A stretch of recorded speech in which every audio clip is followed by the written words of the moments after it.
Bien, bonjour à tous et merci d'être là pour ce cours numéro 6 où on va donc passer du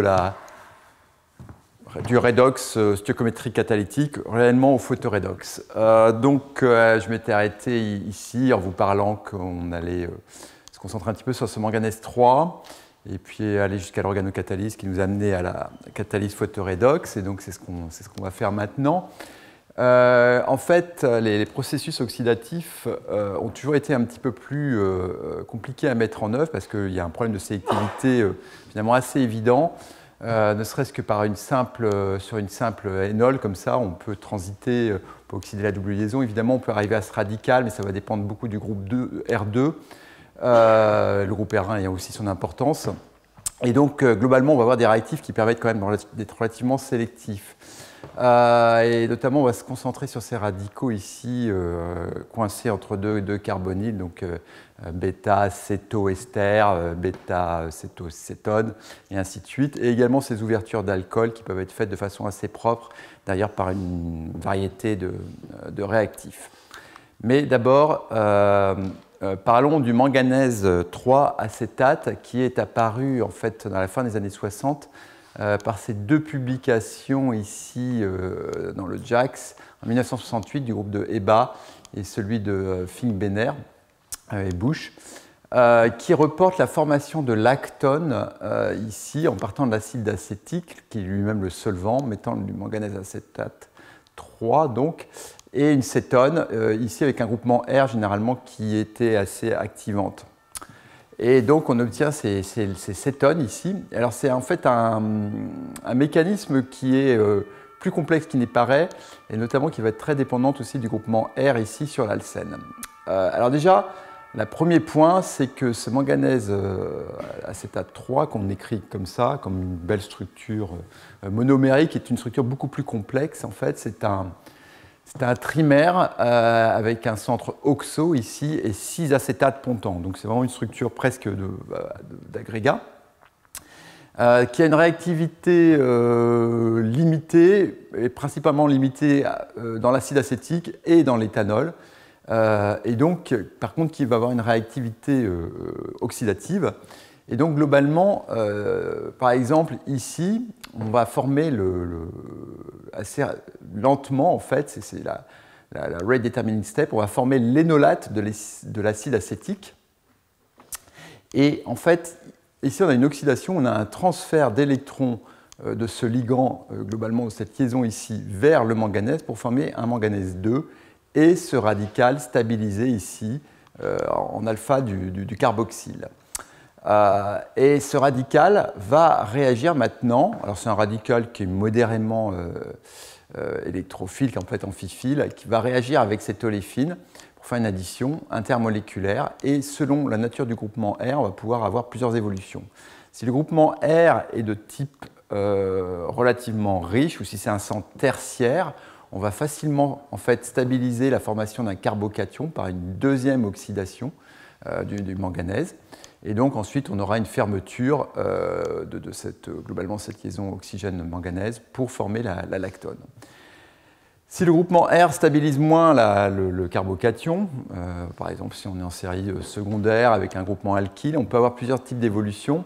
On peut imaginer une attaque globalement du radical ici sur le carbonyle pour former cet intermédiaire radicalaire qui ensuite lui-même va bêta-éliminer le manganèse 2.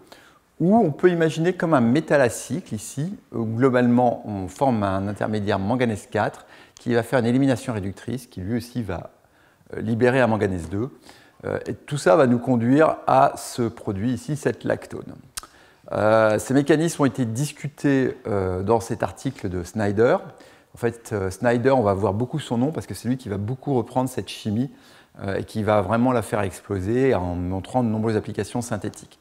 Et donc cet article de Tetrahedron 2009 reprend beaucoup d'informations. C'est une littérature globalement qui est assez touffue, où on va voir qu'il y a encore des articles récents qui réexplorent ces aspects mécanistiques, et voire même qui démentent certaines hypothèses plus anciennes. Donc globalement, et c'est certainement dû au fait de la difficulté déjà de l'identification de l'espèce de départ provenant de ce sel de manganèse. Alors, en termes d'application synthétique, globalement, on peut imaginer des additions ici. On peut faire varier évidemment le partenaire carboxylique, l'acide carboxylique, et on peut avoir des substituants pour former différents types de lactones. Donc on voit que c'est relativement général. On peut avoir un nitrile ici, on peut avoir un carboxylester ou un chlorure. Les rendements sont variables, mais bon, on peut avoir les molécules. Ici, on a un cétodicétone ou un cétoester qui peut également s'engager dans cette transformation. Et le fait qu'on forme ce dihydrofurane suggère fortement en fait, qu'on passe par un intermédiaire de ce type-là, où globalement on a eu oxydation du radical au pied du phényl pour former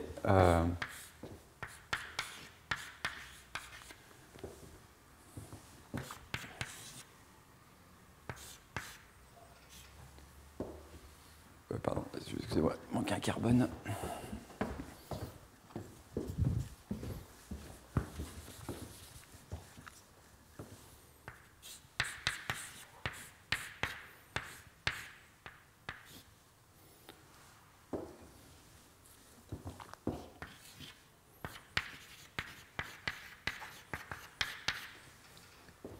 Et donc, ça suggère fortement qu'on passe par un carbocation, et donc ici, cet énolate de manganèse qui reste va attaquer le carbocation.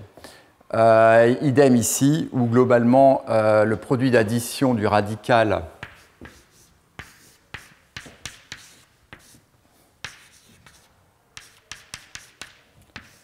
on va former en fait cet intermédiaire-là, qui lui aussi va pouvoir être oxydé assez rapidement et donc vous donner le produit qu'on observe. Parce qu'en fait, c'est tertiaire et évidemment, c'est stabilisé par l'acétate également. Donc, voici quelques applications. Et donc, le problème de ces réactions d'oxydation, et c'est assez courant, c'est comment finir proprement la séquence.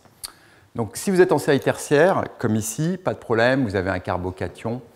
Et encore, lui-même peut faire une élimination ou être piégé par l'acétate, mais bon, globalement, vous savez, on va dire, quel type d'intermédiaire vous allez pouvoir, on va dire, manipuler. Si vous êtes en série secondaire, comme je vous disais, c'est un petit peu plus compliqué. Alors, il y a plusieurs façons. Vous pouvez essayer de piéger le radical qui vient de la cyclisation. Donc vous formez ce radical ici donc, au pied du cétoester qui cyclise. Et là, si vous êtes dans un solvant qui va donner un hydrogène, vous pouvez éventuellement piéger le radical. Ça va être limité principalement à de l'éthanol. Globalement, c'est le seul solvant qui est encore compatible avec ce genre de réaction. Sinon, si une autre façon d'aller un petit peu plus loin, ou on va dire de finir proprement la séquence, c'est de mettre du cuivre 2. Car en fait, ce cuivre 2 réagit très rapidement avec un radical. On passe par l'intermédiaire cuivre 3 qui élimine, globalement, l'acétate ici vient prendre cet hydrogène, puis on rabat cette liaison et donc on forme un cuivre 1. Et donc on perd l'acide acétique et du cuivre 1 et on forme une double liaison. Et ce qui est intéressant ici, c'est qu'on forme la double liaison, on va dire, la moins substituée. C'est-à-dire qu'en fait, on ne forme pas la double liaison qui est ici, qui correspondrait au produit, on va dire, Zaïtsev, mais on va former la double liaison ici de type Hofmann, si vous vous souvenez des éliminations d'Hofmann, où globalement on a un ammonium sur une chaîne alkyle et on va toujours faire la double liaison la moins substituée. Donc ça, c'est dû au fait que on passe par cet intermédiaire cuivre, et ici, les hydrogènes les plus faciles à attraper, globalement, sont... Parce qu'en fait, on passe par une élimination de ce type-là.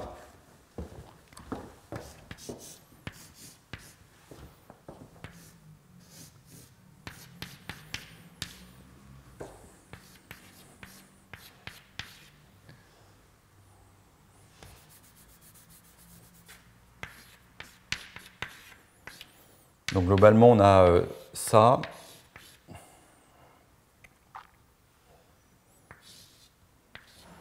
Et donc ça vous libère, on a l'autre acétate ici qui reste spectateur, Et donc ça vous libère, ça vous forme la double liaison, ça vous réengendre un cuivre 1 et vous formez votre acide acétique. Ce qui est important ici, c'est que ce cuivre 1, les deux espèces sont en catalytique, enfin le cuivre ici en catalytique, en fait le manganèse va le réoxyder. Donc globalement, le cuivre 2 est un mauvais oxydant, mais il réagit beaucoup plus vite que le manganèse avec un radical. Et donc le manganèse va permettre de réoxyder le cuivre pour faire un autre tour. Okay, donc globalement, ce qu'il faut retenir de cette chimie, c'est que cette chimie du manganèse, c'est que vous avez des dérivés de ce type-là.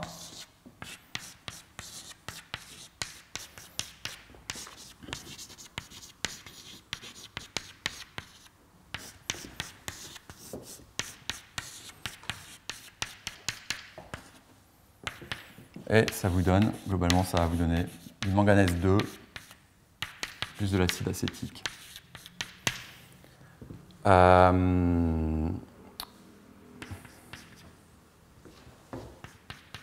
Et là, à partir de là, vous pouvez faire de la chimie radicalaire, mais, comme je l'ai dit, comme vous êtes en milieu oxydant, le problème de la terminaison peut être assez aigu. Alors, ça n'empêche pas de faire des réactions assez intéressantes, et voici deux cas, par exemple, à la fois, dans ce cas-là, c'est le groupe de Snyder, ici, qui arrive à faire cette synthèse de l'acide podocarpique, ou par Zoretti qui fait une polycyclisation conduisant à un squelette presque de stéroïdes, puisqu'en fait on a un cycle à 6 au lieu d'un cycle à 5, mais pas le même type de séquence. Alors ici, pas besoin de mettre du cuivre parce qu'en fait on va globalement oxyder le radical qui est sur le noyau aromatique, surtout qu'il est enrichi par ce méthoxy, donc globalement l'oxydation se fait bien. Ici, on a besoin du cuivre, en fait, pour former la double liaison ici terminale et faire cette élimination qu'on a vue de type Hofmann. Alors maintenant, ce qui est intéressant, c'est que ces processus sont complètement stéréosélectifs. Et donc, ça peut s'expliquer par une cyclisation où on a vraiment une organisation de la chaîne pour cycliser qui va mettre les substituants en position, on va dire pseudo-équatoriales les plus favorables. Donc globalement, on peut imaginer une chaîne de ce type-là.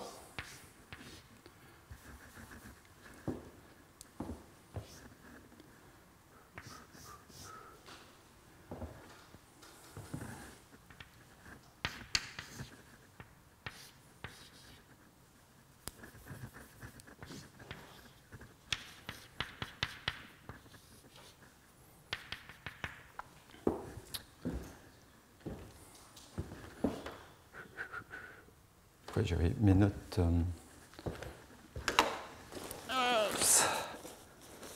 c'est pas grave, je les ai pas.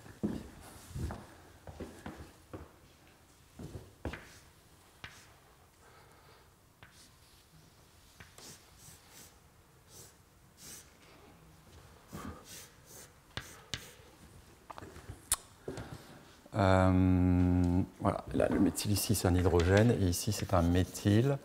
Et globalement, donc on a le radical ici qui va faire la polyaddition.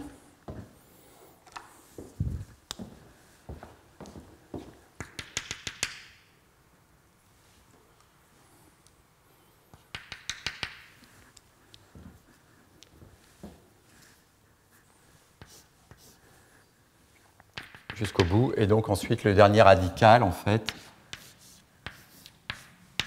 qui va être formé, va réagir avec le cuivre.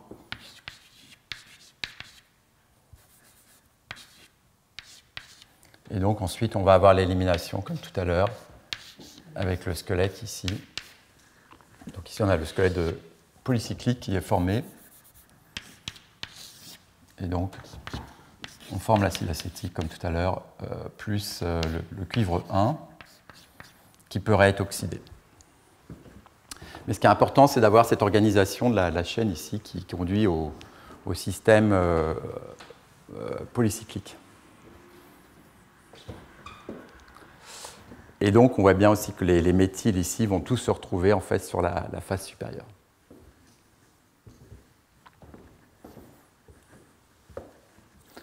Alors,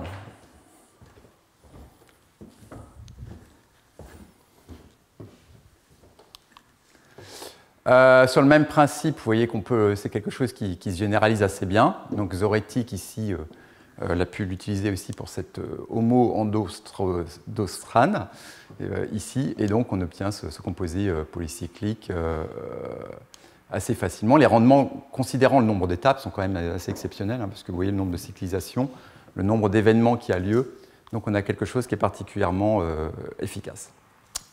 Et puis aussi, Snyder va l'utiliser ici pour ce composé. Alors il y a quelque chose qui est très important dont je n'ai pas parlé, c'est que l'ester et le carbonyle, dans toutes ces cyclisations, vont se retrouver généralement dans une configuration anti pour minimiser les interactions dipolaires, parce que globalement vous avez un dipôle ici de l'ester et ici, et donc on va toujours les mettre de telle façon qu'ils soient en anti pour minimiser cette contribution dipolaire. On le voit assez bien ici, sur cet intermédiaire, globalement, où le carbonyle et l'ester sont ici en anti. Et également, vous le verrez sur toutes les cyclisations, en fait, à chaque fois,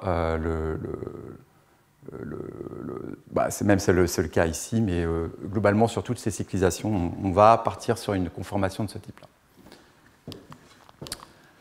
Alors, une amélioration, dans certains cas, c'est d'utiliser ce manganèse 3 picolinate, qui, lui, a une structure beaucoup plus définie, puisqu'en fait, c'est un complexe octaédrique, avec donc ce ligand, qui n'est plus donc un acétate, mais ce pyridine carboxylate, et qui va permettre de faire des réactions non plus dans l'acide acétique et l'éthanol, mais dans le DMF, et notamment à plus basse température. Et dans ce cas-là, on va pouvoir l'utiliser, par exemple, pour ouvrir ces cyclopropanols contraints, ouverts. Donc l'alcool ici va en fait se complexer au manganèse. Et puis pareil, on va avoir oxydation du centre. On forme un radical alkoxy. On a déjà vu que ces radicales alkoxy, eux, fragmentent très facilement. On forme cette bêta-kétone qui s'additionne sur cette double liaison. Là, on a un site qui est très facile à oxyder, tertiaire, enrichi en électrons, benzylique. On forme le carbocation et donc on va former ces dicétones. Ces manganèses picolinates, en fait, peuvent être utilisés aussi pour l'oxydation de bêta-cétoester. Mais donc, globalement, c'est les travaux principalement de Narasaka qui s'est beaucoup concentré sur ces ouvertures d'alcool. Un autre exemple ici, où on va faire une extension de cycle. Dans ce cas-là, le radical O point, en fait, va donner le cycle à 7. Hein. Globalement, on a ouverture de cette liaison carbone-carbone pour former un radical ici qui, lui, va cycliser. Donc, on peut profiter, c'est comme les rarrangements de Beckwith-Dowd qu'on avait vu initialement, qu'on avait pu faire à l'hydrode d'étain. Là, on fait le radical alkoxy directement qui va fragmenter et donc ouvrir pour piéger cette double liaison. Alors, là où c'est intéressant, c'est globalement, il y a eu une étude de Snyder dont je ne vais pas parler parce qu'on rentre vraiment dans le détail, c'est qu'on peut comparer la terminaison dans les réactions avec les cétoesters entre le manganèse et le cuivre acétate versus le manganèse PIC, parce qu'en fait, celui-ci va donner des terminaisons qui sont relativement différentes et qui sont dues au fait que le manganèse 2 qui est formé réagit très vite aussi avec un radical. Bon, je ne vais pas rentrer dans le détail, mais globalement, tout ça pour dire qu'il y a eu un certain nombre d'études comparant ces deux réactifs. Alors, tout ça nous amène à finalement une version un petit peu plus récente et revue de cette chimie, donc par Ventourou et des collègues à Lyon, qui ont réexaminé différents aspects de cette chimie, et notamment qui se sont intéressés, est-ce qu'on peut la rendre catalytique en manganèse, parce que globalement, jusqu'à présent, les charges en manganèse sont très très lourdes. Et il a examiné la littérature. En fait, il y avait deux travaux principaux sur la version catalytique de cette chimie, notamment en mettant un tout petit peu de manganèse ici, mais un co-catalyseur qui était du cobalt 2. C'est les travaux de Ishii. Mais bon, on reste sur l'acide acétique comme solvant, on a besoin d'un large excès de cétone. on a besoin de ce cocatalyseur, mais bon, globalement, ça a amorcé quand même une étude relativement intéressante. Là aussi, l'électrochimie par un groupe japonais avait été montrée comme une possibilité pour réoxyder le manganèse 2 en manganèse 3 avec des rendements variés. Mais on utilise des sels divisés et globalement, la généralité toujours du process n'était pas complètement évidente. Donc dans cet article, ils ont regardé à la fois des réactions stoichiométriques qu'on peut faire dans l'éthanol ou d'utiliser une fois de plus ici la photochimie, l'électrochimie pour retourner, donc remettre le manganèse 2 dans le cycle.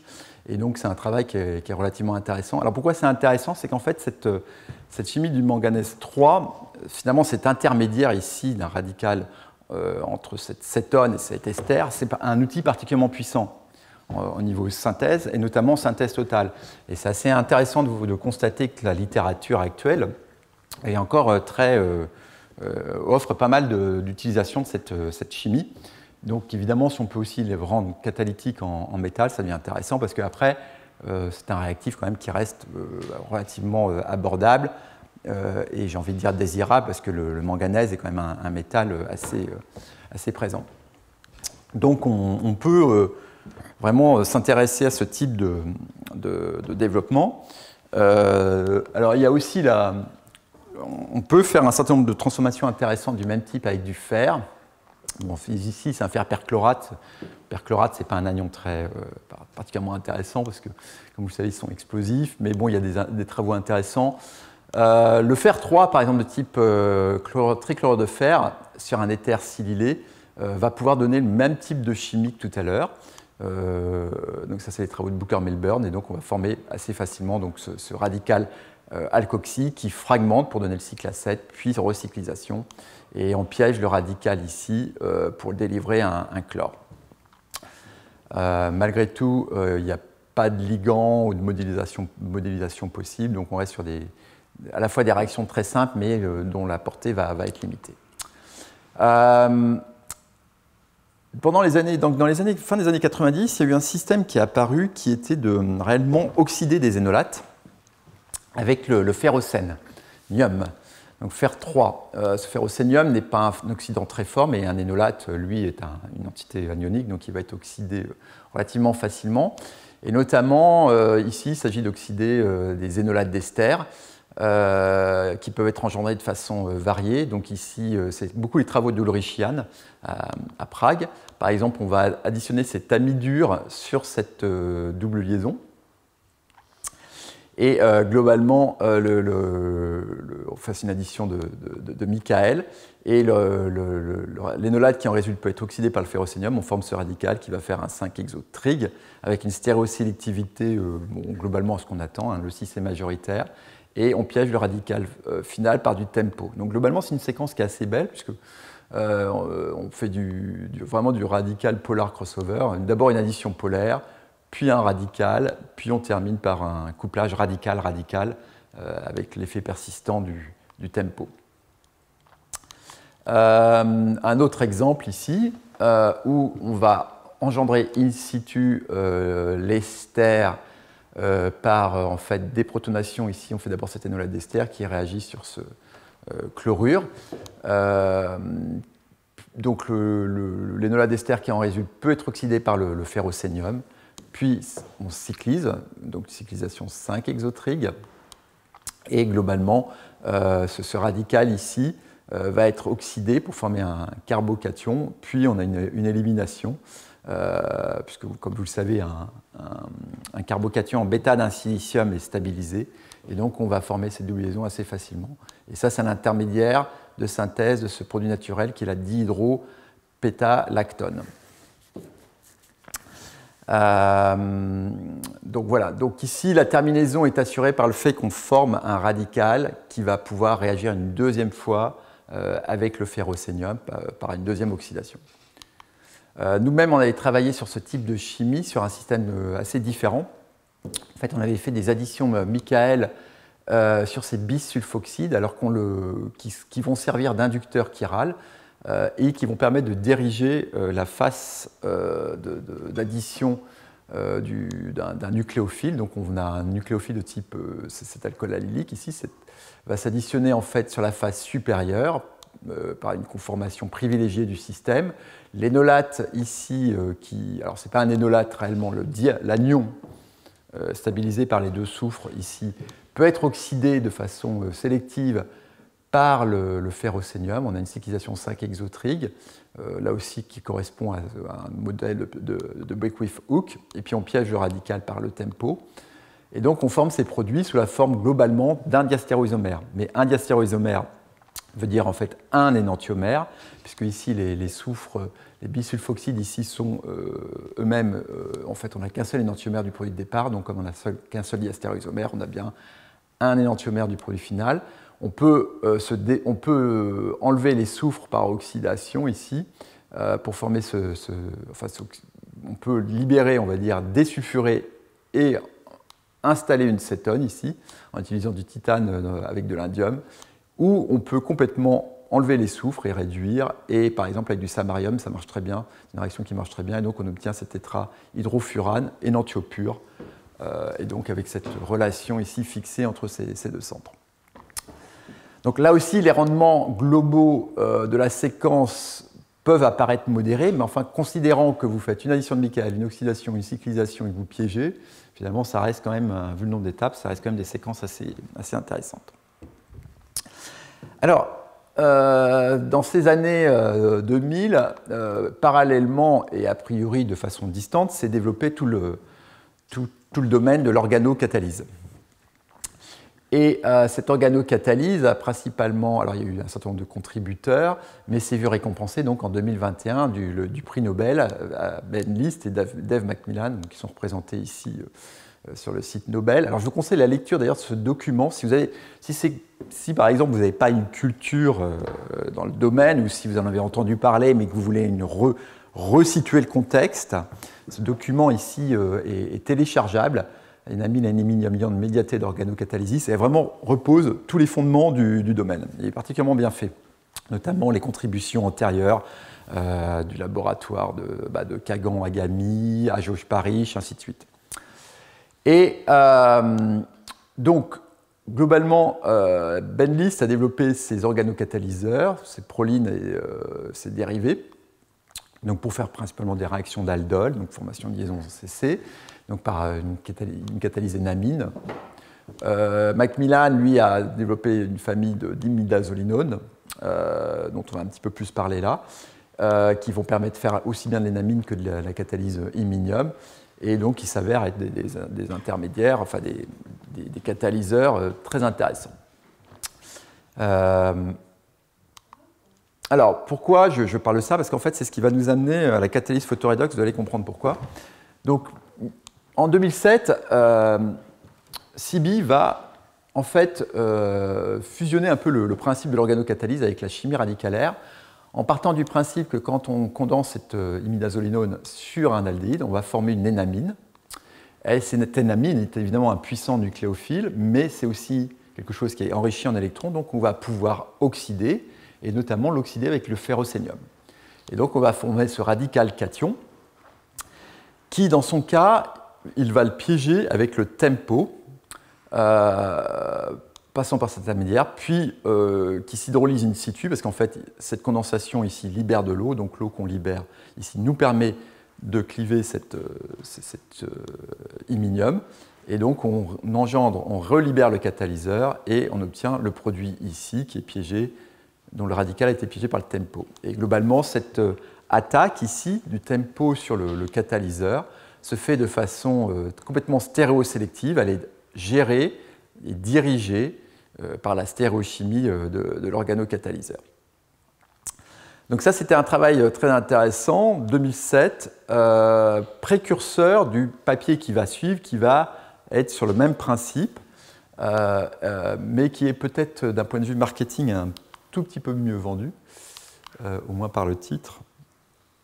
Voilà, donc, et qui est le principe de SOMO-activation. Donc globalement, c'est les travaux de Macmillan, donc c'est un science ici, et donc globalement, on condense un aldéhyde et l'amine. Évidemment, on peut faire différents types d'intermédiaires. On peut faire la catalyse énamine, on peut faire de la catalyse iminium. Et puis, si on n'enlève qu'un seul électron ici, on a donc ce que Macmillan appelle la somocatalysis. Donc on a ce radical cation ici qui peut être un intermédiaire intéressant. Et donc, Macmillan va proposer une chimie complémentaire à celle de Seabee, mais sur le même principe. Donc, globalement, on oxyde l'énamine ici, et on va piéger le radical en cette position de façon stéréosélective pour conduire à un seul énantiomère de ces produits. Alors, un seul énantiomère très majoritaire de ces produits pour former de l'allylation ou de l'aérylation et sur le principe aussi de l'alpha-énolation. Donc, voici quelques applications.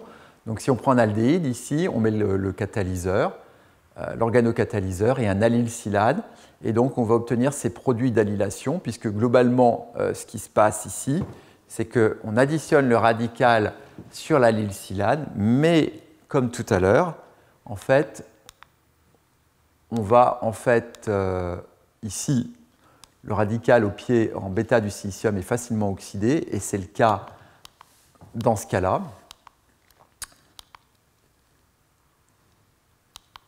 Parce qu'on a deux équivalents d'un oxydant. Donc toutes ces manips vont marcher avec deux équivalents d'un oxydant. Un pour oxyder l'énamine et former le radical cation.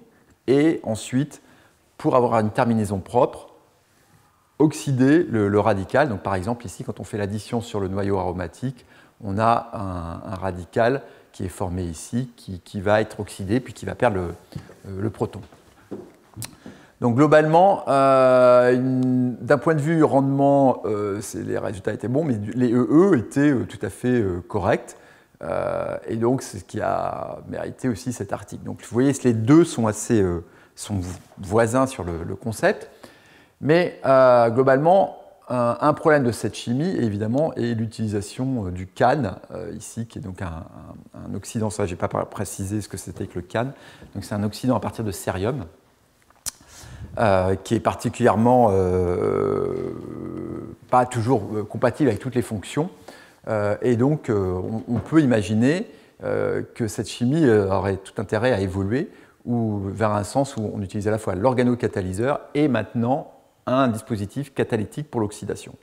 D'où ce qui va suivre. Alors, juste encore une autre application avant d'en finir avec cette chimie. Ici, on peut faire une polycyclisation sur le même modèle de ce qu'on a vu tout à l'heure, avec un état de transition ici où tout est en pseudo-chaise, et globalement qui conduit à des composés ici assez fonctionnalisés. 92% de EE, donc ça c'est quand même, vous voyez, une fois qu'on a contrôlé la première, en fait, le premier centre, en fait tout suit. Et l'oxydant qui est utilisé, c'est en fait du cuivre 2 qui est présent de l'ordre de 2 équivalents. Et donc on forme ce composé ici pentacyclique avec quand même 56% de rendement. Alors, donc, si on revient sur l'idée d'avoir deux cycles ou deux catalyses en même temps, c'est là que la photocatalyse devient intéressante. Et donc, le papier qui va être très intéressant, qui va être le fondement en fait, pratiquement du cours d'aujourd'hui, alors fondement, mais en même temps, parce que c'est un côté renaissance, c'est ce papier de Macmillan et Nisevitz, où globalement, on prend un dérivé bromé de ce type-là, donc un acylbromure, acétylbromure, et globalement un aldéhyde, et en présence d'un organocatalyseur et du ruthénium BP, on va former ce dérivé aldéhyde, cétoaldéhyde, avec des bons rendements et des EE, ici globalement très élevés. Et donc, il y a également la lutidine, mais il y a aussi un éclairage par une lampe dans le visible. Et donc, le ruthénium ici va nous permettre d'assurer le redox dans cette chimie. Alors, comment ça marche? Et après, on reviendra sur les généralités.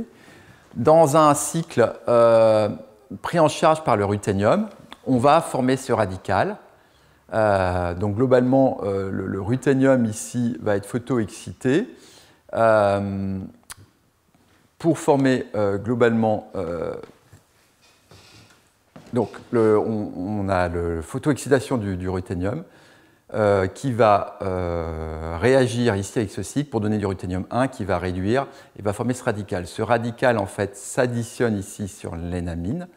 Et le point important, c'est que l'électron dont on a besoin ici pour faire cette réduction, on le récupère ici par le ruthénium qui va en fait oxyder ce radical en iminium. Donc vous le voyez, les deux cycles sont interconnectés, mais on va voir comment ça marche d'une façon générale dans beaucoup d'autres cas.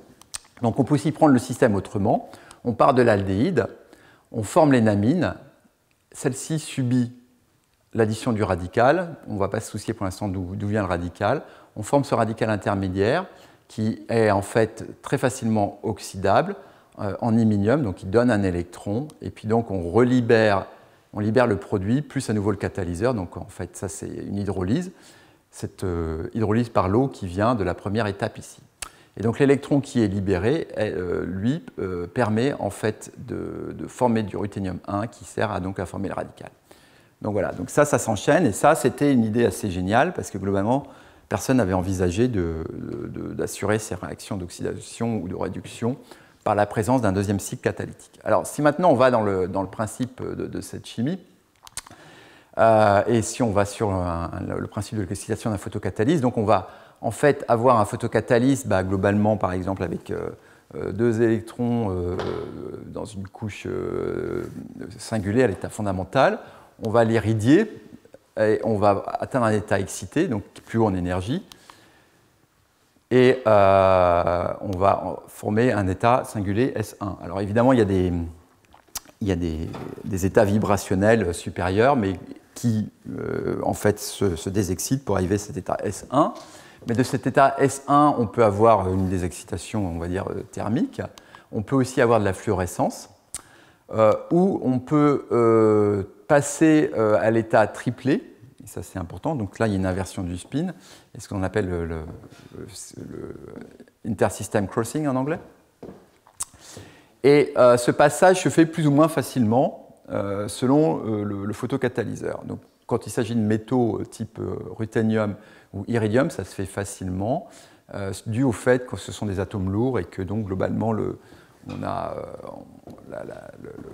l'intersystem crossing, on a un spin-orbit coupling qui est assez fort et qui favorise ce passage au triplet. Alors, ensuite, cet état triplet peut revenir à la phosphorescence, mais bon, pour l'instant, à l'état fondamental par phosphorescence, mais pour l'instant, il n'y a pas de chimie qui a eu lieu. Donc, comment relier ça à la chimie? En fait, ce qu'il faut voir, c'est que cet état singulier 1 ou l'état triplet 1 peut faire à la fois du transfert électronique ou du transfert d'énergie. Et donc c'est là qu'on va transformer réellement cette énergie lumineuse qui a été captée en énergie chimique, soit pour faire du SET, donc du Single Electron Transfer, soit à l'état S1 ou soit à l'état triplé. Les transferts d'énergie, j'en parlerai assez peu dans le cadre de ce cours, mais c'est aussi une autre façon d'interagir avec un substrat. Donc la Rolls-Royce des photocatalyseurs, un petit peu celui qui a été beaucoup utilisé, et celui qu'on vient de voir d'ailleurs, c'est le ruthénium BP3 dichlorure, qui est donc un sel dicationique de ruthénium rouge, dont on voit ici le spectre d'absorption visible, avec une bande vers dans les 450 qui correspond à cette bande qui s'appelle MLCT, donc Metal to Ligand Charge Transfer. Et donc celle-là nous intéresse parce qu'elle est dans la lumière visible. Et elle correspond à quoi? Donc on part de l'état fondamental S0 du ruthénium. Ça c'est les potentiels à l'état fondamental. Et globalement, à 452 nanomètres, on va donc transiter vers un état singulier, ici, où on a pris un électron de cet orbital T2G centré sur le métal, ici, dans une pi-étoile du ligand. Et donc globalement, on va créer à la fois, on a dépeuplé le centre métallique, donc transitoirement on crée un ruthénium 3, et maintenant on a un radical anion ici sur ce ligand BP, donc globalement on a un site oxydant et un site réducteur. Mais cet état singulier est fugace, vous voyez on a des temps de vie de l'ordre de la femtoseconde. On va vite aller à l'état triplé, voire même très vite par un système crossing, parce que comme je l'ai dit, on a un effet d'atome lourd qui favorise le changement, le couplage spin-orbite. Et globalement, on arrive à l'état triplé qui est lui qui a une durée de vie beaucoup plus longue. Et alors, ce qui est très intéressant, c'est que donc on garde les propriétés redox ici, avec un centre métallique globalement qui est oxydant et un ligand qui est réducteur. Mais c'est surtout ce qui est très important, c'est que maintenant on a exacerbé les propriétés redox, puisqu'il est à la fois beaucoup plus réducteur et à la fois beaucoup plus oxydant que l'état fondamental. Donc les potentiels ici nous permettent d'envisager une chimie redox beaucoup plus intéressante. Donc c'est tout le principe de la catalyse photoredox, c'est de partir de quelque chose, à l'état fondamental qui n'est pas très oxydant, pas forcément très réducteur, mais grâce à l'irradiation, d'arriver à un couple qui a des propriétés redox très intéressantes. Donc, on va pouvoir... alors, ce principe de la catalyse photoredox et l'utilisation du ruthénium BP était en fait bien connu, on va dire, depuis les années 60-70 dans la communauté de chimie inorganique. Et notamment, il y a eu beaucoup de travaux sur le water splitting par le laboratoire de Jean-Marie Laine, Jean-Pierre Sauvage. Voilà, 2 articles particulièrement intéressants, mais il y en a d'autres. Ça avait un petit peu, les gens n'avaient pas forcément vu la corrélation avec potentiellement la chimie organique. Et ça a mis un petit peu plus de temps à venir. Donc, maintenant, il y a eu des travaux de Kellogg, Pack, de Ronzier à Grenoble, dont on va parler, Stécan, Sauvage, Okada. Mais vous voyez, en fait, l'application en chimie organique de cette catalyse photoredox était assez néante, jusqu'à temps qu'il y ait l'article en 2008 de Macmillan, et puis ensuite, dès 2016, on a un nombre de publications réellement, j'ai envie de dire, exponentiel. Il y a plus de 600 publications en 2016, mais maintenant, on est certainement, on a des milliers et des milliers de publications, simplement parce que c'est complètement rentré dans la chimie, ce qu'on appelle mainstream. Et donc, néanmoins, ce qui est très intéressant, c'est de regarder ces travaux pionniers et la façon dont ils sont arrivés au résultat, et d'ailleurs ce qu'ils ont pu démontrer. Alors, je ne vais pas rentrer dans tous ces travaux, mais c'est particulièrement, j'ai envie de dire, éducatif. Alors, je devrais dire aussi que dès 2008-2009, il y a d'autres laboratoires qui ont travaillé sur ce domaine en produisant des belles choses, donc Sweet Tae-Shin-Kyun, Corey Stephenson, Akita, et puis on verra aussi d'autres applications. Donc voici 2 des travaux pionniers relativement importants par Kellogg, ici, qui va montrer que globalement, cet ester de hanche ici, cette dihydropyridine, va pouvoir, enfin c'est méthylé ici, va pouvoir en fait contribuer à la formation de cet acétophénone par réduction du sulfonium.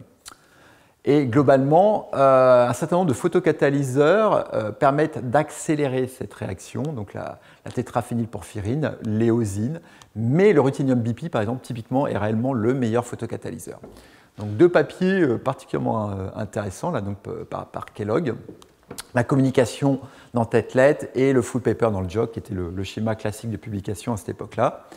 De même, de Ronzier, lui, en 1984, publie cette réaction de Pchor, où globalement, par le ruthénium tout seul, on va pouvoir former ce motif phénanthène, donc avec réduction de ce diazonium.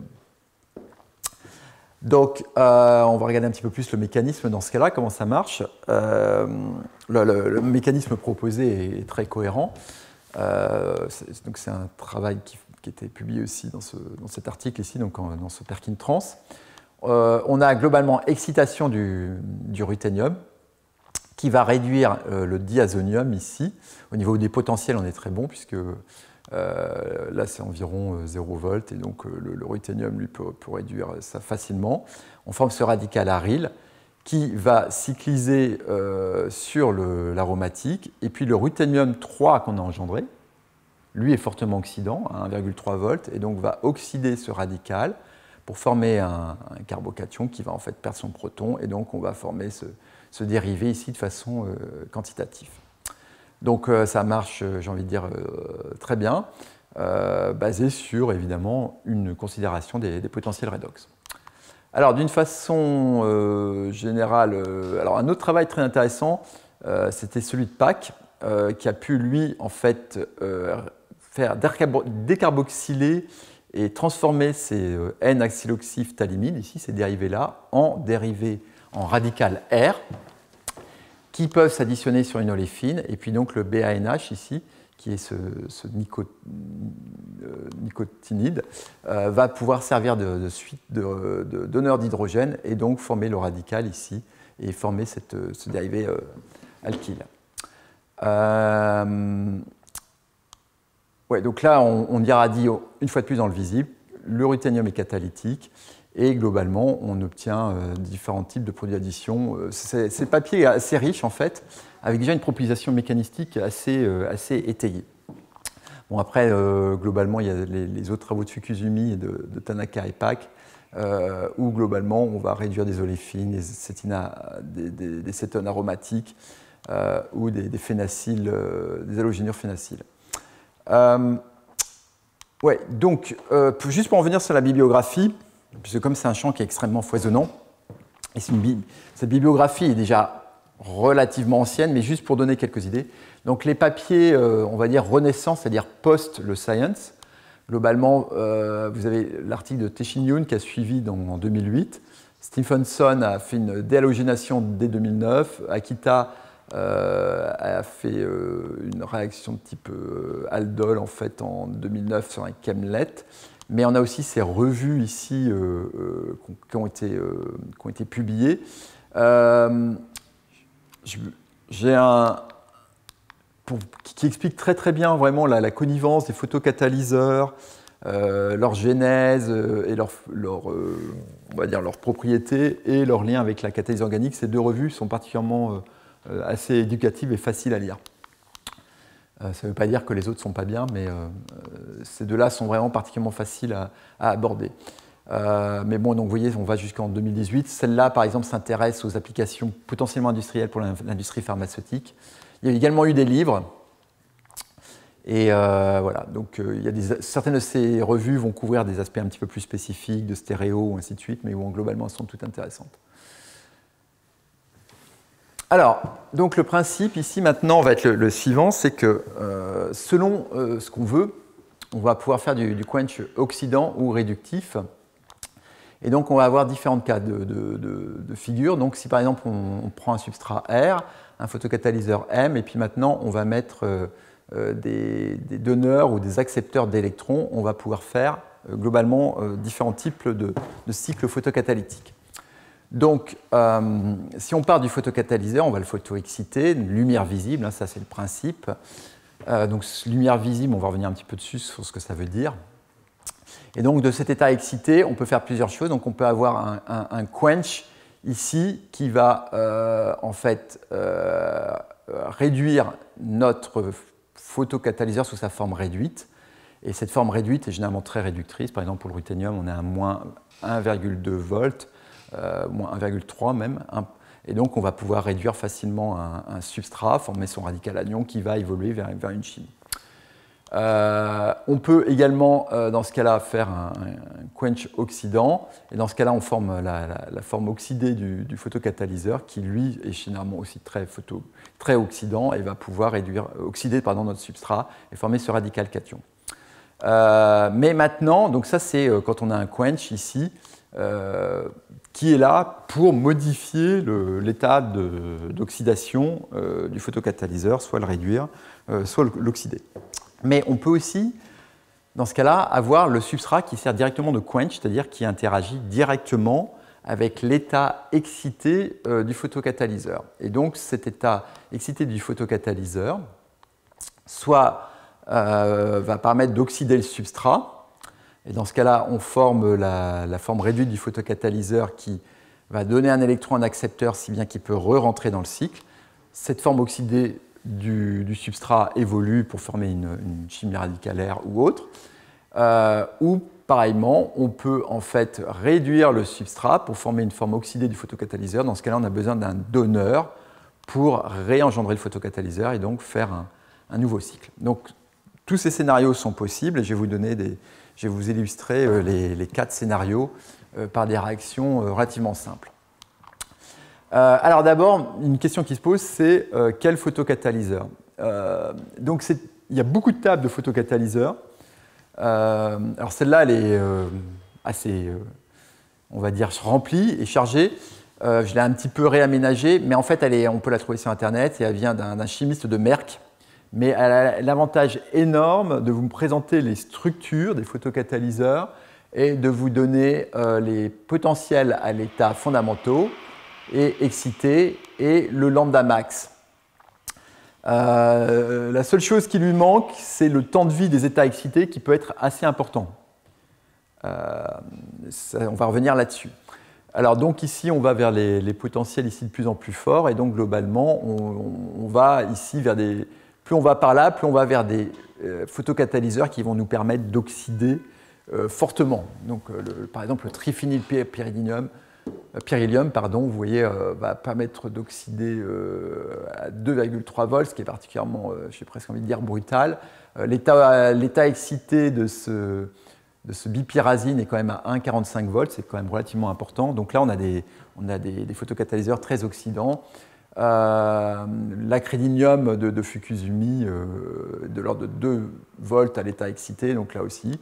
Ces iridiums sont beaucoup utilisés parce qu'on est à 1,20 volts, ce qui correspond à pas mal de fonctions habituelles. Ce qu'il faut voir aussi, c'est que plus on est oxydant, se pose après le problème de compatibilité avec les solvants, un certain nombre de fonctions et ainsi de suite. Alors, là, vous avez des substrats qui peuvent interagir aussi avec ces photocatalyseurs. Donc, deux choses que je voulais rajouter. Donc, les temps de vie. Donc, les temps de vie et l'état excité, j'en ai déjà parlé. Ces états triplés excités des métaux sont longs. Hein, on est dans la microseconde, pardon, et donc environ 1000 nanosecondes. Alors que si maintenant vous allez sur les organo-photocatalyseurs, généralement, vous avez des temps de vie beaucoup plus courts, de l'ordre de la nanoseconde. Okay, donc ça, c'est la grosse différence. Et ils peuvent réagir, souvent ils réagissent en singulé. Okay, donc c'est-à-dire qu'en fait, dans ce cas-là, l'intersystème crossing n'est pas favorable. Alors il y en a un qui est intéressant parce qu'il est exactement la contradiction de ce que je viens de vous dire, puisque globalement il est organique, mais il a un temps de vie particulièrement long, à l'état excité de 4,2, 5,1 microsecondes, avec une oxydation particulièrement élevée, 1,59 volts. En fait, c'est ce 4,16-ADPN qui a été inventé par Adachi, non pas d'ailleurs initialement comme photocatalyseur, mais comme dispositif pour faire des OLED. Mais en fait, c'est un principe assez particulier de TADF qui fait que l'état triplé et l'état singulé sont voisins. Et tout ça, ça lui donne une durée de vie à l'état excité particulièrement longue. Et globalement, son oxydation est particulièrement intéressante et donc on le voit beaucoup utilisé, notamment parce qu'il remplace avantageusement les photocatalyseurs métalliques qui reposent sur l'iridium, notamment, qui est un métal très cher, relativement rare. Donc évidemment, c'est important d'avoir des photocatalyseurs organiques qui peuvent faire le même travail, sachant que celui-là est quand même particulièrement facile à faire. Donc voilà, donc ça c'est les photocatalyseurs pour l'oxydation, mais vous avez aussi des photocatalyseurs pour la réduction. Et donc c'est un petit peu le même principe. Donc ceux qui étaient évidemment bons pour l'oxydation deviennent très mauvais pour la réduction. Mais ce que l'on voit ici pour la réduction, alors là c'est pareil, il en manque, je me rends compte qu'il manque les thiazines ici. Mais j'en ai rajouté un qui n'était pas dans la liste, qui est ce bisphénanthroline complexe de cuivre ici, cuivre 1, dont l'état excité est quand même à 1,43 volts, donc il va être quand même très réducteur. Alors les temps de vie sont assez courts, mais par contre il absorbe dans la lumière, on utilise en fait une LED verte dans ce cas-là, puisqu'on est à 670 nanomètres. Donc aussi un autre qui est très utilisé, c'est cet iridium pipi 3, dont l'état excité est à moins 1,73 volts, et l'iridium 2, lui, va permettre de réduire à moins 2, au-delà de moins 2 volts. Et donc c'est un des complexes qui est quand même beaucoup utilisé. Mais effectivement, il y a aussi des thiazines qui sont utilisées. C'est un champ qui est en pleine évolution, hein. Des nouveaux cas de photocatalyseurs, il en sort assez fréquemment. Il y a du design derrière, et je pense que là, du coup, l'IA va certainement beaucoup aider, parce qu'on peut imaginer comme une optimisation des propriétés assez rapide. Alors d'un point de vue pratique, qu'est-ce qu'il vous faut? Il vous faut généralement un photocatalyseur. Donc ça peut être le ruthénium BP, ça peut être de l'iridium, mais ça peut être un organofotocatalyseur. Il vous faut généralement des lampes, parce que si vous voulez que vos réactions aient on va dire un déroulement relativement rapide, ça peut être des lampes de bureau, comme on avait fait initialement. Ça peut être tout simplement des LED que vous achetez dans un magasin de décoration. Ou ça peut être quelque chose qui est un petit peu plus calibré, comme des lampes Kessil. Donc, par exemple, si vous achetez un ruban de LED, vous pouvez faire des réacteurs comme ça, mais il y a aussi des réacteurs, des photoréacteurs qui sont commerciaux. Vous pouvez acheter des LED bleues, des LED vertes, ainsi de suite. Ce qui est très clair, et ça on s'en rend compte de plus en plus, et ça maintenant, après une quinzaine d'années de regard sur la catalyse, la photocatalyse, ce qui est très important, c'est de calibrer sa lumière. C'est même fondamental parce que la reproductibilité d'un montage expérimental à un autre n'est pas toujours évidente. Donc calibrer sa source de lumière, calibrer son réactif, sa distance par rapport à la lumière, donc tout ça c'est extrêmement important. Au niveau des solvants, on va privilégier souvent des solvants polaires, aprotiques, type DMF, DMSO, acétonitrile, qui favorisent les transferts électroniques.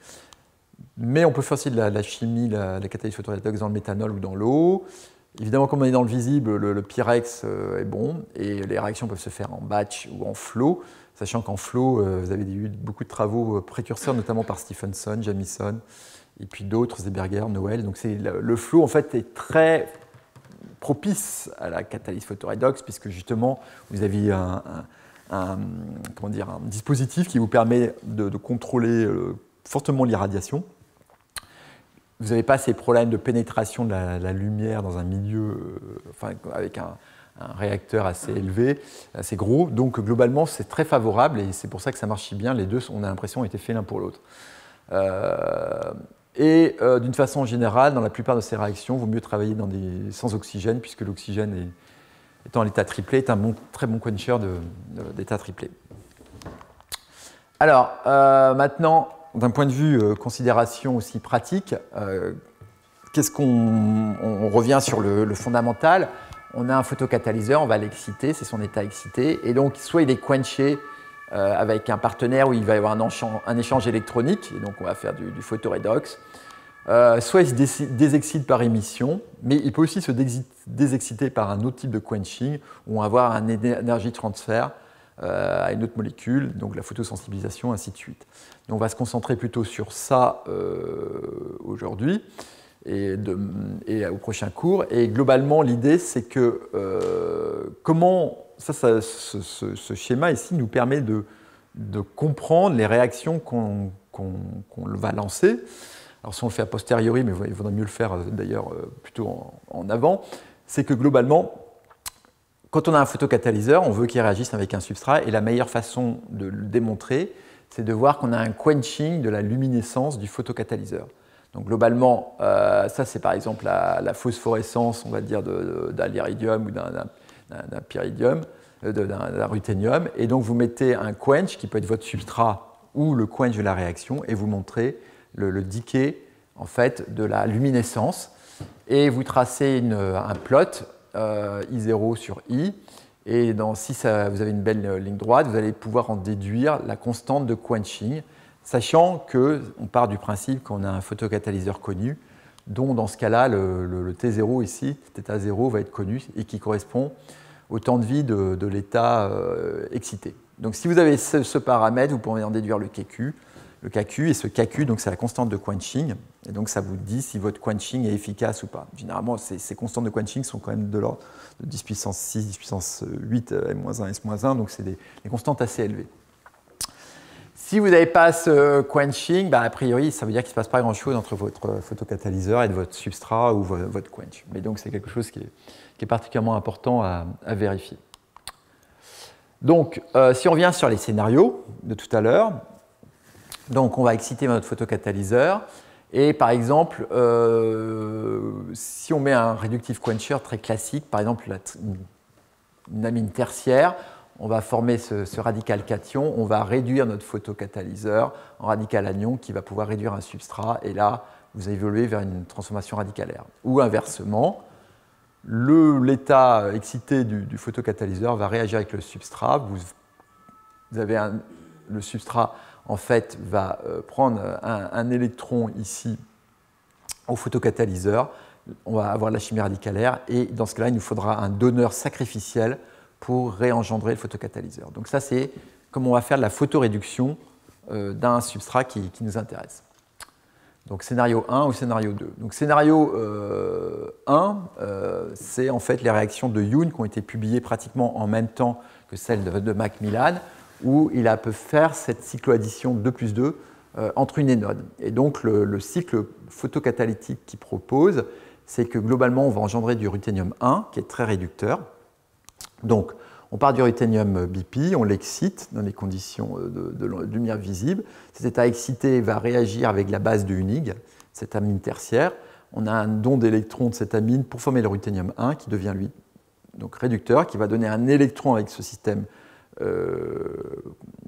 insaturé, donc très bon accepteur d'électrons, mais qui est aussi activé par le lithium. Et ça, c'est très important. En fait, le fait de mettre un acide de Lewis ici baisse la LUMO de l'accepteur, et donc globalement, l'acceptation de l'électron est plus facile. Et une fois qu'on a ce radical, en fait, il va réagir pour former ce composé bicyclique. Donc c'est une réaction qui est très générale, qui est très diastérosélective, et qui a été développée dans sa version asymétrique, parce que si on met des ligands chiro, on peut avoir des très bons E. Et donc, on peut mettre des acides de Bronsted aussi, ou des acides de Lewis. Alors, les acides de Bronsted, je voudrais préciser d'ailleurs que les produits qu'on obtient sont de nature différente. Mais bon, globalement, l'idée, c'est qu'on a besoin de cet activant du carbonyle pour vraiment baisser la LUMO. Donc ça, c'est le scénario 1.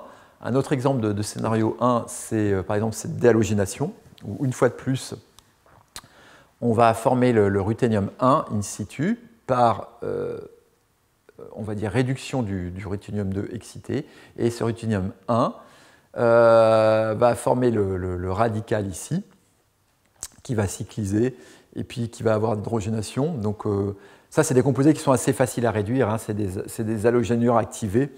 On verra que dans le cours prochain, quand il s'agit d'halogénures moins activées, c'est un petit peu plus compliqué. Mais sur des halogénures activées, ce type de réaction marche très bien. Il y a un petit mystère ici sur qui donne un hydrogène à la fin.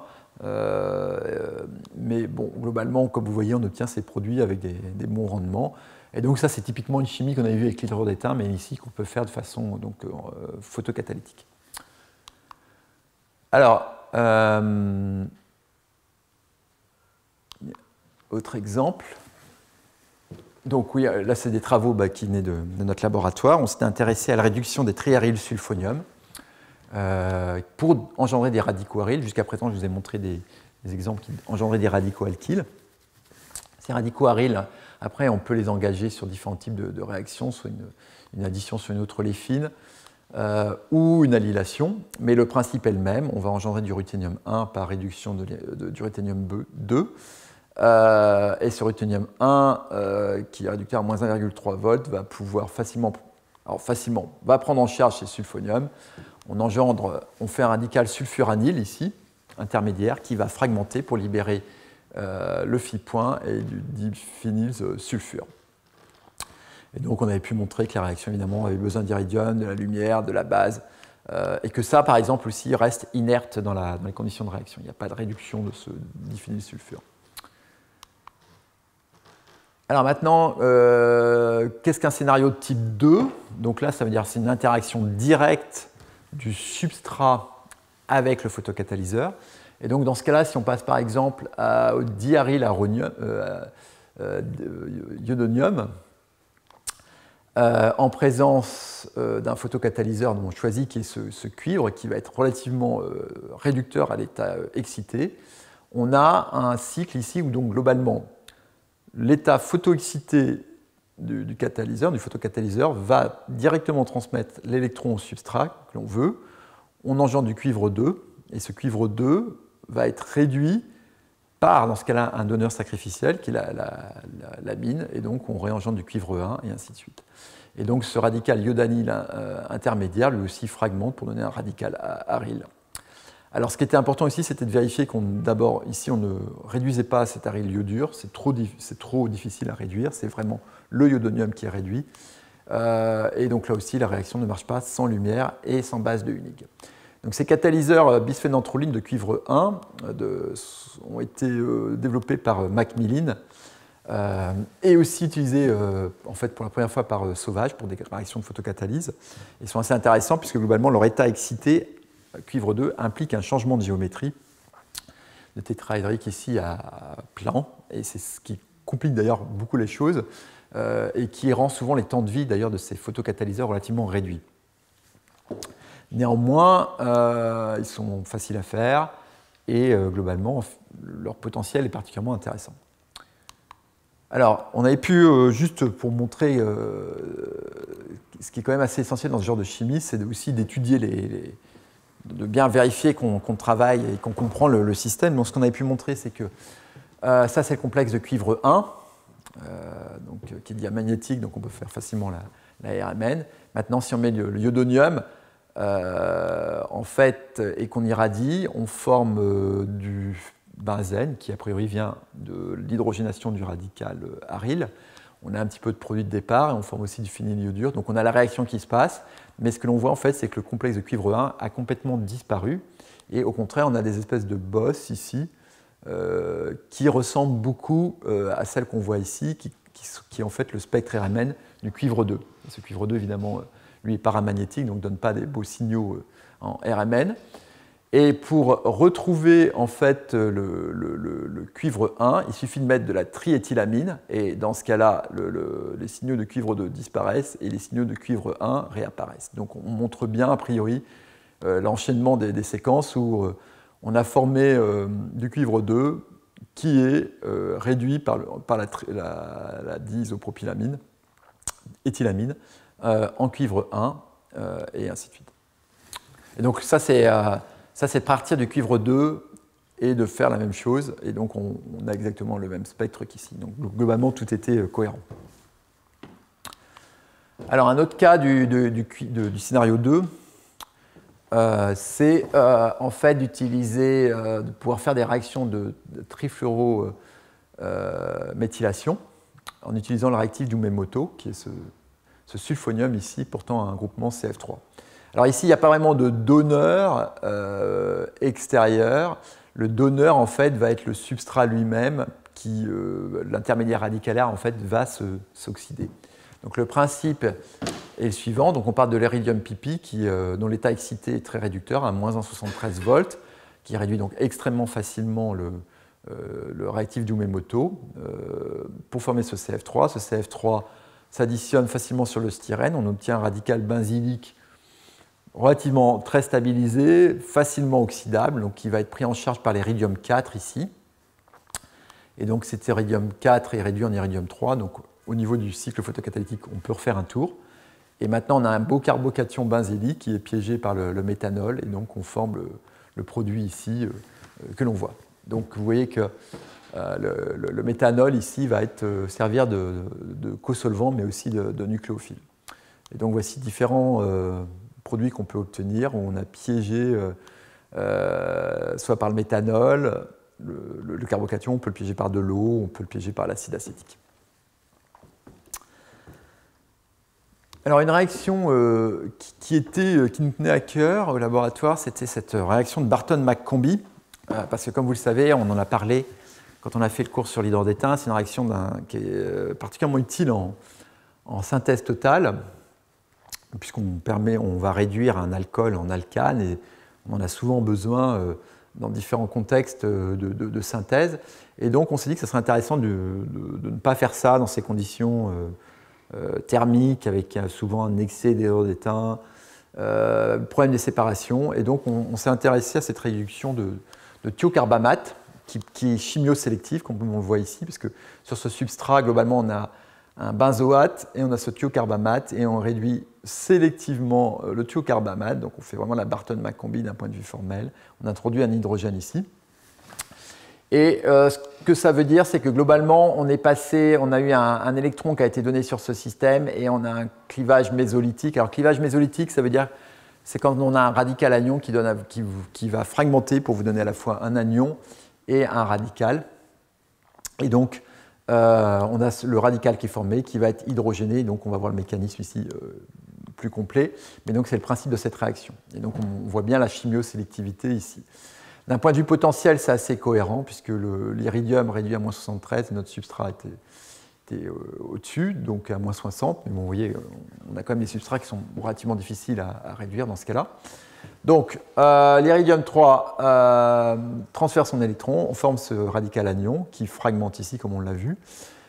Et le radical ici va être hydrogéné soit par le radical cation de la base de Hunig ou la base de Hunig elle-même. Alors, ce radical cation, lui, vient tout simplement du don d'électrons de la base de Hunig sur l'iridium 4 qui est formé, parce que là, c'est l'iridium 4, très oxydant.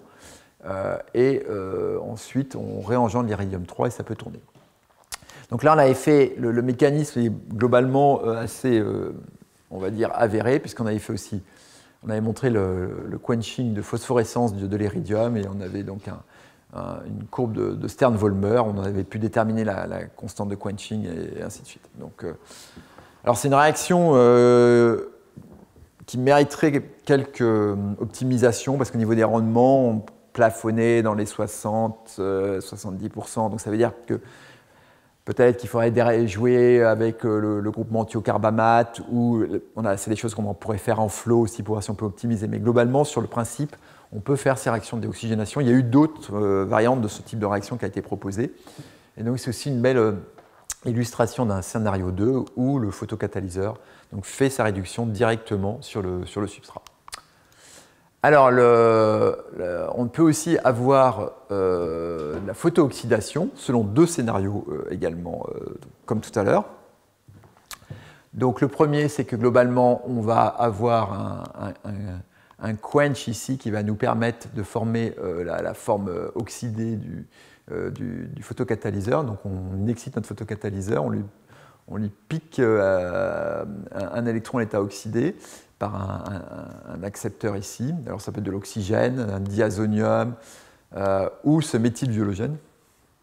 Et puis une fois qu'on a la forme oxydée du photocatalyseur, elle va réagir avec notre substrat pour l'oxyder et on va faire la chimie radicalaire.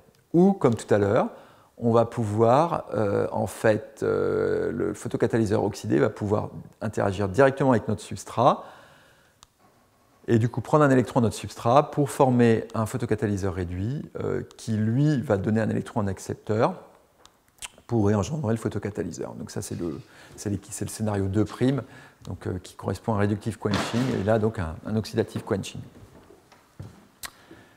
Donc, si on revient au 2+2 de Youn, en fait, tout à l'heure, on a vu qu'on réduisait le système, mais on peut faire ces réactions de 2+2 en mode oxydatif. Dans ce cas-là, en fait, les systèmes, évidemment, sont différents. On n'a plus des cétones alpha-bêta insaturés. On va avoir des systèmes stériles, enrichis, et principalement enrichis par un méthoxy ici. Et donc, on va pouvoir faire des produits qui ressemblent, mais globalement, on va passer par non plus un radical anion, mais un radical cation. Alors, c'était une chimie qui était connue, hein, ces oxydations de systèmes stériles enrichis, c'est connu avec un certain nombre d'oxydants de façon stoichiométrique. En fait, ceux qu'on a vus un petit peu au début, les aminiums, par exemple de Let's Swiss, et ainsi de suite, bon, il y avait des précédents. Donc, ce qu'a développé ici Youn, c'est d'utiliser le méthylviologène en fait, comme quench. Et donc, globalement, donc ça, c'est ce qu'on a vu tout à l'heure, le reductive quenching cycle, donc c'est celui qu'on a vu. Mais là ça ne va pas marcher. Donc, en fait, on va aller au ruthénium BP excité. Le méthylviologène va prendre un électron pour engendrer le ruthénium 3. Et c'est ce ruthénium 3 qui oxyde à 1,23 volts, qui va oxyder le styryle pour former le radical cation. Et une fois qu'on a formé ce radical cation, il va à la cycloaddition 2+2, avec des rendements qui sont bons et des diastérosélectivités qui sont tout à fait vraiment intéressantes. C'est une réaction qu'on peut même faire à l'échelle du gramme, avec la lumière ambiante de la salle, Et donc, comme vous voyez, le résultat est quand même particulièrement évoquant. Et donc, un seul % de ruthénium, 15% de méthylviologène. Alors, méthylviologène est intéressant, il a quand même quelques limitations, c'est que c'est aussi un agent alkylant, et ça peut donner parfois, dans certains cas, des réactivités adverses. Donc là, on est sur une base de scénario 1', et on peut faire la même chimie où maintenant, pas besoin de mettre un accepteur, un quench, si on utilise un photocatalyseur qui va être tout de suite suffisamment photooxydant. Et donc celui qu'il a trouvé qui est bien pour faire ce job, donc c'est le même type de réaction. Donc on va passer de ce substrat-là en mettant ce styrène ici comme partenaire et on va former ce produit 2+2. Mais dans ce cas-là, le photocatalyseur qu'on va utiliser, c'est ce bipyrimidine dont l'état oxydé oxyde à 1,20 volts. Parce que nos substrats ici sont environ à 1,1 volts. Donc la bipyrimidine peut l'oxyder facilement, forme le radical cation qui va réagir avec cette oléfine pour former cet intermédiaire. Il se trouve que globalement, ici, la réaction est plus réellement une chaîne radicalaire. Et ça, c'est quelque chose sur lequel on reviendra un petit peu au prochain cours, c'est que cette photocatalyse va servir principalement d'initiation, parce qu'en fait, ce radical cation ici va en fait oxyder le produit de départ, et donc on va pouvoir faire un tour et ainsi de suite. Donc, pour savoir ça, si vous avez une réaction en chaîne ou pas, la meilleure façon de faire, c'est de faire un rendement quantique. Et vous voyez, si votre rendement quantique est supérieur à 1, si vous avez une réaction en chaîne, sinon, si vous êtes inférieur à 1, vous avez vraiment une vraie photocatalyse. Mais ça, on reviendra un petit peu là-dessus au prochain cours. Ce qui est intéressant ici, c'est que si vous faites la même réaction avec le bipyrazine, qui est beaucoup plus oxydant, 1,45 volts, la réaction ne marche pas. Alors, la réaction ne marche pas, non pas parce que ça n'oxyde pas le produit de départ, ça l'oxyde très bien, mais parce qu'en fait, ça oxyde aussi le produit d'arrivée, tellement il est oxydant. Et quand ce produit d'arrivée est oxydé, bah en fait, votre cycloaddition revient en arrière. Donc globalement, il y a vraiment un compromis particulièrement étroit, et c'est ce photocatalyseur bipyrimidine qui est le meilleur et qui oxyde à 1,20 volts. Donc ça, c'est une étude particulièrement intéressante, et qui montre aussi que on est toujours dicté par on est très très influencé par toujours ces données photophysiques et notamment aussi des potentiels des photocatalyseurs. Enfin, il faut être extrêmement vigilant avec ces données. D'abord parce que c'est des données thermodynamiques et donc il y a d'autres choses qui se passent parce que ces dons d'électrons, je vous les présente comme s'ils étaient à 100% dans un sens, mais d'abord il y a du back electron transfer dans beaucoup de cas. Mais par ailleurs, il faut aussi penser au produit qu'on forme et notamment son profil redox. Et là, typiquement, le produit qu'on forme reste quand même facilement photooxydable. Alors, juste avant d'en terminer, une autre cycloaddition, non plus une des 2+2, mais des 3+2, à partir de cyclopropylamine. Et donc, sur le même principe, on va, là, dans ce cas-là, on va utiliser le bipyrazine, parce que là, c'est le meilleur photocatalyseur, donc il oxyde 1,45, et donc il va nous former le radical cation de cette cyclopropylamine, qui, elle, en fait, on va passer par cet intermédiaire-là, tout simplement.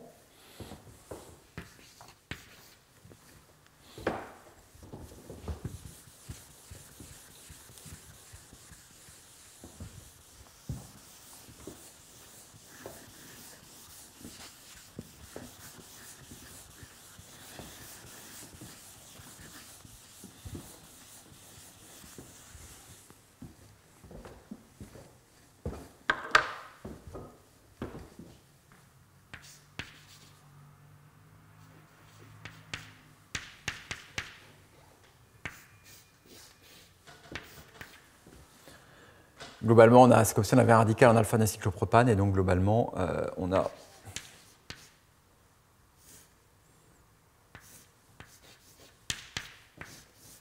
forme ce radical qui va réagir sur le styrène ici,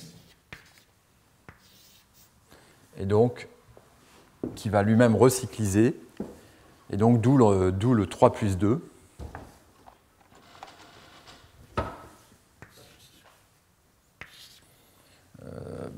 qui nous donne donc ce produit, ce type de cyclopentane avec les deux substituants ici sur le cyclopentane. Et donc ici, on reforme ce radical cation qui va pouvoir en fait redonner, qui va pouvoir être, réduit par la forme ici. Alors le ruthénium 3, oxyde ici. Je suis un peu perdu là. Donc on a oxydé le. Oui, donc là, on a forme du ruthénium 1 qui va en fait reprendre, qui va réduire le radical cation ici pour donner le produit, pour former le ruthénium 2 et ainsi de suite. Alors ce qui est très important ici, c'est que là aussi, le produit, le radical intermédiaire qui vient de la chimie radicalaire peut propager la chaîne sur le produit de départ, c'est-à-dire que globalement, cet intermédiaire peut oxyder cette cyclopropylamine de départ. Et donc, on reforme ce dérivé-là qui peut faire un tour. Donc là aussi, on a des réactions en chaîne. Néanmoins, on peut avoir quand même des applications assez intéressantes. Donc on peut former ce composé ici bicyclique avec une stéréosélectivité intéressante, 77% de rendement. Et donc dans ce cas-là, globalement, cette photocatalyse va être plutôt une photo-initiation, ce qui n'est pas réellement un problème. Et dans certains cas, ça veut même dire qu'on peut vraiment baisser fortement la charge en photocatalyseur, dans le meilleur des cas. Et c'est probablement le cas d'ailleurs ici. Voilà, donc la semaine prochaine, on verra des applications synthétiques plus récentes. On va parler de catalyse duale, qui est un grand champ d'application de la catalyse photoredox. Et puis, on verra aussi des cas mécanistiques un petit peu plus complexes. Et donc, je vous remercie de votre attention.